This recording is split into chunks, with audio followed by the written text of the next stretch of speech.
Welcome into South Florida Daily. We hope that you had a great 3-day weekend, but it's time to get back to work. I know. Okay, Kate, you know I love alliteration. You sure do. Today's episode, we're gonna call it Turtle Tuesday and Travel Tuesday. Okay, that works. Yeah, okay, so turtles, we're gonna go to Loggerhead. We're gonna see how Loggerhead is participating in Mosaic. Yes. And Travel Tuesday, how can I wrap this one? Cindy Hing, our friend Cindy Hing, day tripping in the Palm Beaches.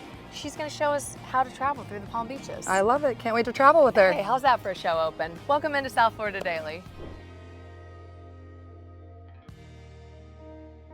Watching a child see a sea turtle in our outdoor hospital here for the first time never gets old. When they see them, it's almost like watching the same spark that I had, maybe a little bit later in life, not as a child, but the same spark that I had underwater on that reef when I saw my first sea turtle. That's what I see when these children enter to our hospital, learn about the patients, but really just look in those windows and they can't believe that there is this, fairly large animal staring back at them. All these questions come after that.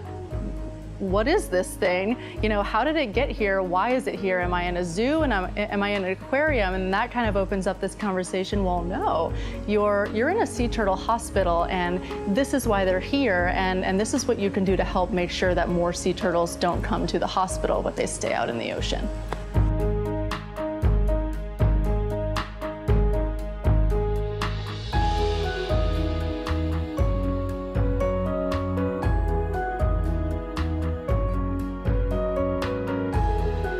Sea turtles serve as an amazing tool to engage people in a bigger conversation about marine conservation and ocean health. They're what we call a flagship species. So, they're that charismatic megafauna. You can't help but love a sea turtle when you see it. The sea turtle is a symbol of ocean health. Unfortunately, we do see a lot of threats that are facing sea turtles, even here in the Palm Beaches, where most folks are pretty familiar with their presence and are conscious of their actions.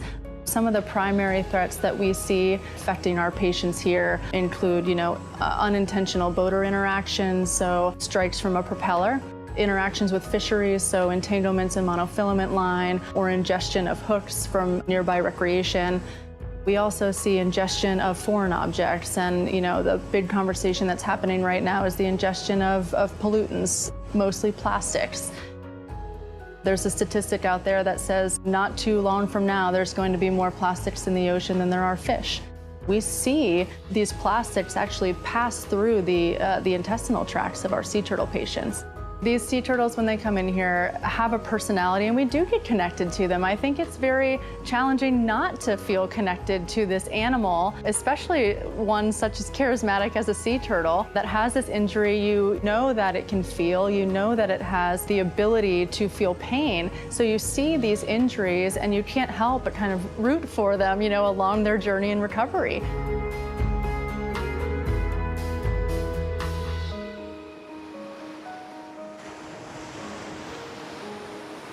The first experience that I had here at Loggerhead Marine Life Center with a sea turtle in its natural habitat was through our Turtle Walk program.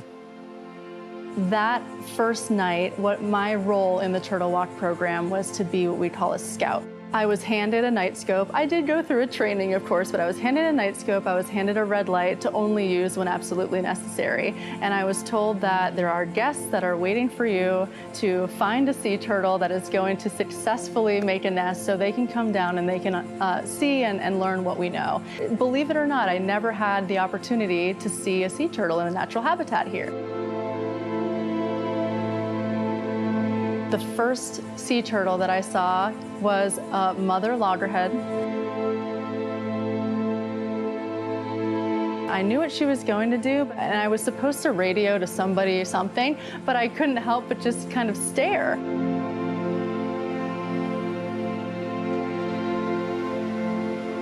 I grew up here in the Palm Beaches. I went to the beach all the time as a child and as a young adult.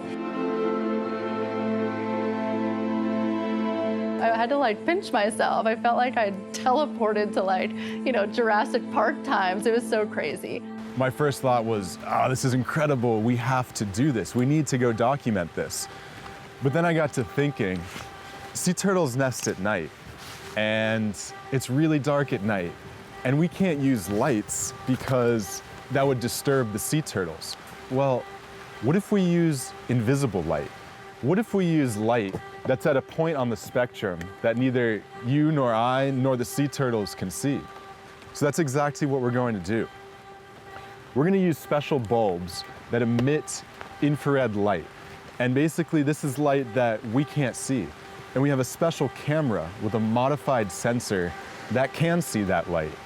So while it's going to be pitch black to us and more importantly to the sea turtles, the camera and you will be able to see everything.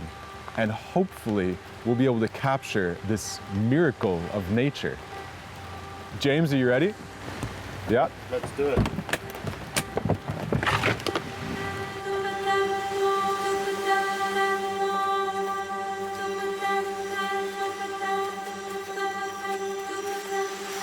This is where I get a glimpse of Hannah's world. That's right.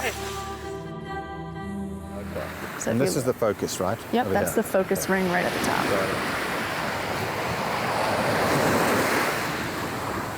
So just looking for like a small car coming out of the water. Could be, yeah. Or, you know, Well, a leatherback would be a small car, right? yeah, leatherback looks like a small boat overturned on the beach. Oh wait, stop. What?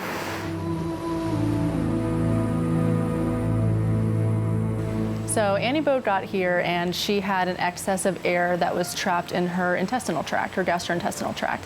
And that is a very risky injury or ailment to have when you're a sea turtle, because the more time you spend at the surface buoyant, so there was so much excess gas trapped within Annie Bo's body that she was unable to dive and unable to feed. And being at the surface, not only can she not eat as normally as she would, but it also puts her at tremendous risk of getting hit by a boat, which is something that we definitely don't want to see. When Annie Bo arrived here at the hospital, our rehabilitation team had to work very quickly, had to identify, what was the cause of the buoyancy disorder? Was there a blockage and could we remove it? And fortunately we could.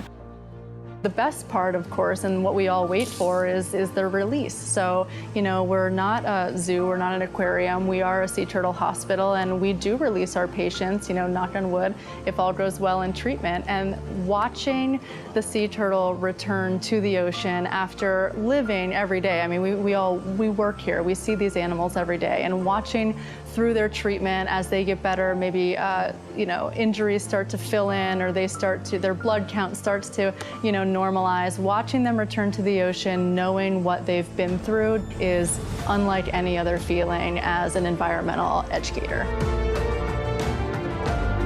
I think sometimes after spending time in the Sea Turtle Hospital, I do question if I do have hope. We see a lot of injuries and we see a lot of things happening to these animals, but the answer is always that I do. I always circle back to the fact that I do still have hope, and what helps me hang on to that hope is watching people come through our doors and experience education programs, and watching those connections be formed, and knowing that I play a small part in creating those experiences for them. That is what keeps my hope hanging on. But it's not just about saving sea turtles. It's bigger than that. These oceans around the world are the lifeblood of our planet.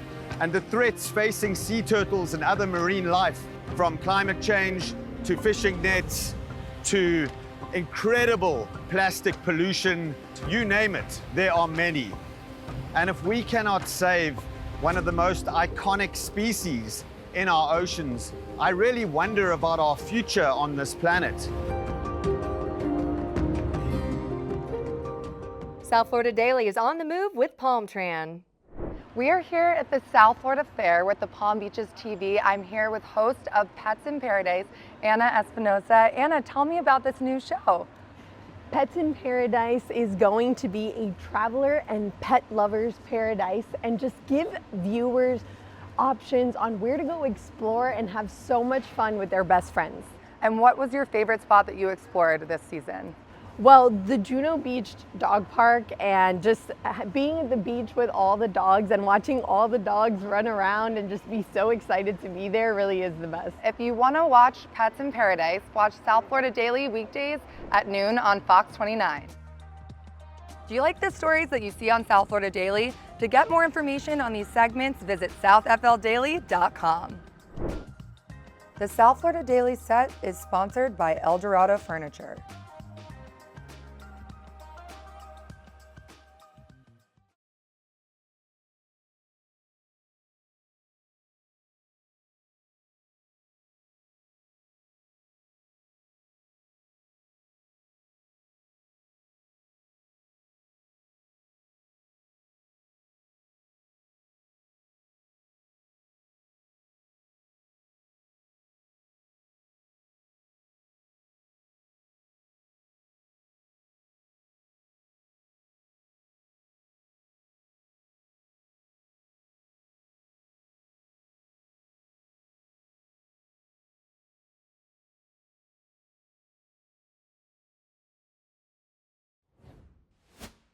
South Florida Daily is on the move with PalmTran.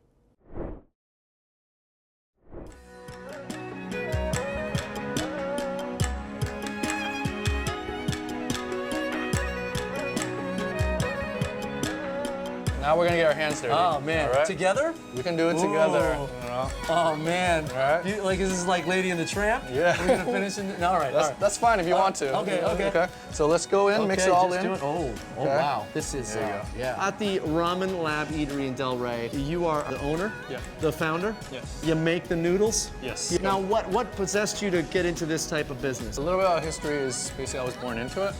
Easy. Family's always been in the Right. restaurant business. I've always wanted to get out of the restaurant business, and here I am today. But they pulled you back in. Again. Yeah. And you guys are the first ramen place in Delray Beach? First one in Delray and first one in Boca as well. Corner in the market. Yeah. How's it been going? Going pretty good, Yeah? getting the word out there. It's a very seasonal market, but Right. people, when they come in, they love it.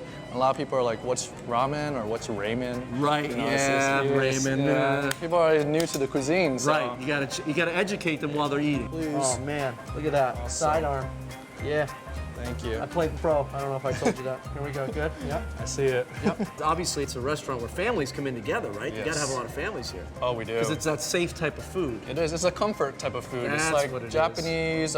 We call it ramen lab because it's a laboratory. I was gonna say, So, where's the laboratory come in? Yeah, it's because we have a little bit of a mixed background, like Korean style in it, Thai Gotcha. style in it, tiny bit of Chinese, but at the end of the day, we try to So- make it as authentic as possible. So for the Japanese. diversity makes the laboratory. There's not like people back there in white coats and stuff, like mixing things, right? Oh, we have a little bit of that. have a little here and bit of there. that? Yeah, we have a little bit of that. All right, so hey, how are you? So this is Louis, he's the owner, but I just made this. I made your ramen. Okay, this was like, I'm gonna watch, we got a camera here. You're gonna try the ramen, because I made this myself. Gotta get in there. I may not have separated the noodles as good. Oh, okay, all right. Very good. Good, right? Very good. Just salty enough. Right next to Meisner Park is the Boca Raton Art Museum. It's filled with modern art pieces like Dilemma by Charles McGill, a wall-sized work made completely from repurposed leather golf bags. Paintings by Kehinde Wiley, the man who painted President Obama's portrait for the National Gallery. Then there's a tree made from Swarovski crystals.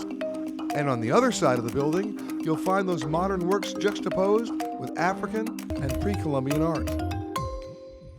You'll also need to visit the Spady Cultural Museum. There you'll learn the importance of African American history in Palm Beach County, and it might surprise you. And the place I chose to end my night? I headed right down Atlantic Avenue in Delray Beach to find out what the locals already know. It's a museum that stays open really late, and of course, as you're about to see, it's interactive. And that's when you come here, it's also why you come here, to the Silver Ball Museum. Inside, you'll find about 110 of the oldest pinball machines in the U.S. What's really cool? They all work. What's even better? You can play them. You won't need to load up on quarters for these machines. For one flat fee, you can play as many of the pinball machines and other games as you like. Now, here's a 55-year-old machine with the politically insensitive name Slick Chick. But if you're determined like I am that you're not leaving this joint until you get high score, no problem. The place is open until 2 in the morning. There are some machines here you won't find anywhere else, some dating all the way back to the 1950s. Don't forget to look up and get a brief history of each game you're playing. Hey, this is Katie London, and PBTV wants you to know what's popping in PBC.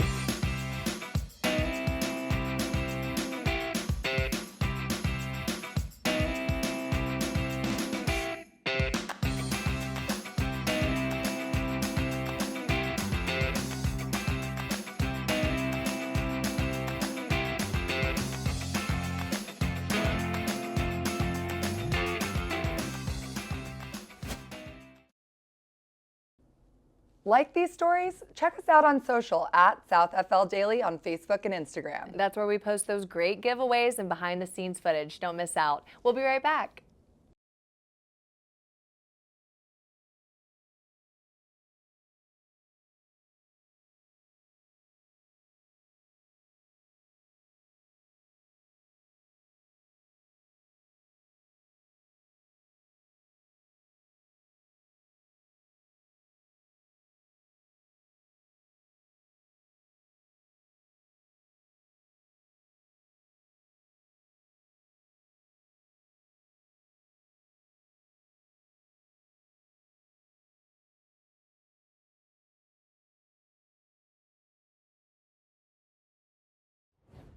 We're at the Wounded Veterans Relief Fund. It was founded in 2009 to help those leaving the military transition into civilian life. One of the ways that they support the veteran community is by assisting with critical dental care. Florida has the third largest veteran population. Michael Durkee is the executive director of the Wounded Veterans Relief Fund. He says of 1.5 million veterans in the state, only about 800,000 are registered with the VA.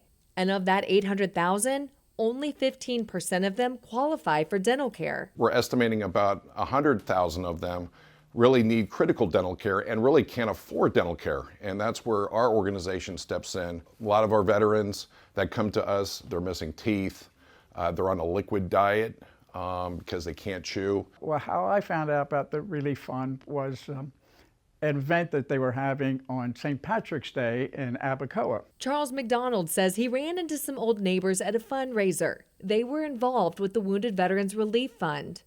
They noticed my mouth and they directed me to Mike. From there, it just all fell into place. It was very simple paperwork. I got approved, and then I met the best doctor in the world, Dr. Cohen. And in the paper, I saw an article about a dental outreach program through the Wounded Veterans. And so I was so impressed with it that this organization was reaching out to the community and helping these underserved and very deserving members of the community to get dental care. And I wanted to volunteer. And she has a mobile dentistry van, and she would come to my home. So all of my equipment is pretty much stored over there. I have disposables. She did all the work on there. It was a 4-month process to get me back to where I can smile. And I never smiled. And I only ate soft food. Today I can chew, and I have no restrictions on what I can do. McDonald says he's forever grateful for Dr. Cohen's help. She's one of about 80 dental partners that works with the Wounded Veterans Relief Fund. It's been super rewarding. Everybody that I've reached out to and helped has been incredibly just thankful and deserving, and they just have needed so much, but have been appreciative. Dr. Cohen reminds us there is a connection between your dental health and your overall well-being. If you need an exam or a dental service, don't put off asking for assistance. There have been studies that show that poor oral health can result in cardiovascular problems, respiratory disease, diabetes, and even Alzheimer's. It's been linked to poor oral health. So how does the dental program work? The Wounded Veterans Relief Fund receives referrals from the VA and the Palm Beach County Veteran Services. Once we verify their veteran status and identity, we can get them, they complete an application. Once approved, then we place them with one of our local dental partners who has partnered with us, and their dental needs are completely free to them. We pay for the services that the dental office proposes to us, and then they're in the program until the dental treatment is done. The fund does not receive any government funding. We need the help. We absolutely need the help. It relies on individual donations and foundation grants. We have such an influx of veterans in need with dental. We are not even able to help everyone. I have a backlog of veterans that I have to keep pushing because we just don't have enough funding to support the need. But 85% of donated dollars go back to these veterans, and I have personal testimonials, before and after pictures of the impact that it's made. So it really does make a difference, and every dollar does count. And if you're a professional in the dental field, I would say absolutely reach out, do what you can. We all participated when we were in dental school, doing mission trips and going abroad to help people. I think it's important to help out as much as you can at home in our communities. So the more that you can do locally, the better. And this is a great organization to partner with because they make the whole process very smooth, very easy, and they pair you up with people who truly need it and have no other access to dental care. Whether you choose to donate your time, services, or money, McDonald says it will go to good use. Without the Wounded Veterans Relief Fund, I couldn't do this. I could smile. That's a big deal. It's a big deal. South Florida Daily is on the move with Palm Tran. Cindy, we're so glad to welcome you here to Palm Beach International Airport. It actually has origins all the way back to the 1920s and 1930s. Finally was turned over to the county for civil aviation in 1961. The modern terminal that you're standing in was built in 1988. We're standing on our really cool putting green, so as soon as you get off your flight, you don't even have to leave the airport to hit the golf course. We've got an art gallery, just a lot of amenities that provide a very luxurious experience here at PBI. PBI has been a part of so many best of lists. Why do you think that is? Yeah, we're really excited to be J.D. Power's 4th best midsize airport in the entire country. And I really think it's because we are just close, convenient, easy, stress-free. We have the most affordable parking of any major South Florida airport. It is a stone's throw from the terminal. Then when you get to security, we are recognized for having among the fastest TSA checkpoints in the country. So you're just gonna sail right through to your gate. It's just a great experience. You're gonna be out of this airport if your flight lands just within a few minutes. Get your bags and you're on your way. That sounds super easy. Very easy. Thanks, Joe. PBI is a perfect launch pad for a day trip adventure in the Palm Beaches. I like PBI because it's conveniently located, easy in, easy out. It's not as congested as some of the other airports like Fort Lauderdale. The airport is pretty central, close to downtown West Palm Beach, and it's just amazing to fly out of here. Thanks for watching another episode of South Florida Daily. There's so much more going on this week, in particular, Miami Swim Week. So stay tuned for coverage on that. Oh, I love Miami Swim Week. Always such a fun time. So much fun. We've gotten to chat with some local designers as well, so those stories are coming up this week. Don't miss out. All right, we'll be back here tomorrow on Fox 29 at noon. Have a great rest of your day.